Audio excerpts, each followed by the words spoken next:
বিশ্বকাপের সেমিফাইনালে ওঠার কঠিন মারপ্যাচে পড়েছে পাকিস্তান ক্রিকেট দল। শুধু জিতলেই হবে না, বরং লঙ্কানদের হারাতে হবে রান রেটের সমীকরণ হিসাব করে, যেখান থেকে একটু হেরফের হলেই হবে বিপদ। উঠে পড়বে নিউজিল্যান্ড ক্রিকেট দল।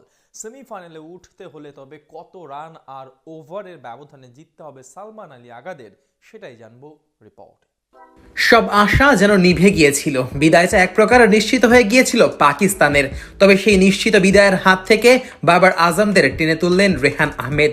পাকিস্তানি বংশোদ্ভূত এই ক্রিকেটার ইংল্যান্ডের হয়ে খেললেও আসল উপকারটা তো করেছেন পাকিস্তানেরই। বাবার আজম শাহিন শাহ আফ্রিদিদের আশাটা বাঁচিয়ে রাখলেন। ইংল্যান্ডের বিপক্ষে নিউজিল্যান্ডের ম্যাচ হারাতে এখন কপাল খুলেছে পাকিস্তানের। শ্রীলঙ্কার বিপক্ষে জয় পেলেই নিশ্চিত হবে প্লে অফের টিকিট।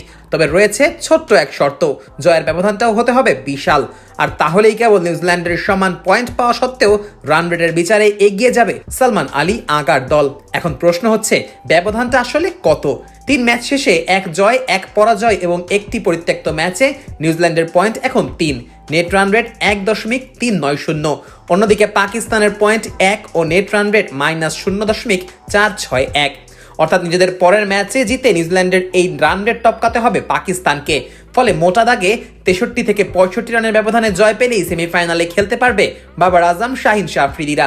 অন্যদিকে পাকিস্তানকে যদি পরে ব্যাট করতে হয়, তাহলে 12 ওভার থেকে 14 ওভারের মধ্যে শ্রীলঙ্কার দেওয়া টার্গেট তাড়া করতে হবে। তবে নির্দিষ্টভাবে সঠিক সমীকরণ পাওয়া যাবে প্রথম ইনিংসের পর। এখন ধরা যাক প্রথম ইনিংসে পাকিস্তান আগে ব্যাট করার সিদ্ধান্ত নিল। সেক্ষেত্রে পাকিস্তান যদি 101 থেকে 148 রানের মধ্যে সংগ্রহ করে, তাহলে অন্তত 63 রানের ব্যবধানে ম্যাচ জিততে হবে।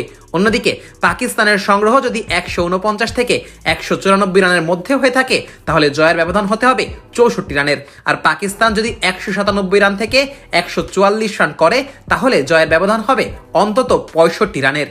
এবার আসা যাক কত ওভারের মধ্যে ম্যাচ জিততে হবে। এখানে আসলে শ্রীলঙ্কার দেওয়া টার্গেট অনুযায়ী পাকিস্তানের জন্য সমীকরণ আলাদা হয়ে যাবে। এই যেমন শ্রীলঙ্কা যদি 114 থেকে 122 রানের মধ্যেই অল আউট হয়ে যায়, তাহলে পাকিস্তানের 12 ওভার 4 বলের মধ্যে ম্যাচ জিততে হবে। আবার 123 থেকে 131 রান করলে সেই রান পাকিস্তানকে টপকাতে হবে 12 ওভার 5 বলে। আর যদি শ্রীলঙ্কার সংগ্রহ হয় 132 থেকে 141, তাহলে 13 ওভারের মধ্যে সেই রান তাড়া করতে হবে পাকিস্তানকে। আর 142 থেকে 151 এর মধ্যে শ্রীলঙ্কার রান থাকলে পাকিস্তানকে সেই রান করতে হবে 13 ওভার 1 বলে। আর 152 থেকে 162 রানের ক্ষেত্রে 13 ওভার 2 বলে ম্যাচ জিতলেই সেমিফাইনাল নিশ্চিত হয়ে যাবে পাকিস্তানের। অর্থাৎ পাকিস্তানের মূল লক্ষ্যটাই থাকবে শ্রীলঙ্কাকে কত কমে আটকে রাখা যায়, আর সেটা কত দ্রুত টপকানো যায়। এক প্রকার হারা ম্যাচ থেকে পাকিস্তানের পক্ষে ফলাফল আশায় নিজেদের কিছুটা ভাগ্যবান ভাবতেই পারে বাবার আজমরা। শেষ পর্যন্ত পাকিস্তান তাতে সফল হয় কিনা, তার জন্য অপেক্ষা করতে হবে শ্রীলঙ্কার বিপক্ষে ম্যাচ পর্যন্ত।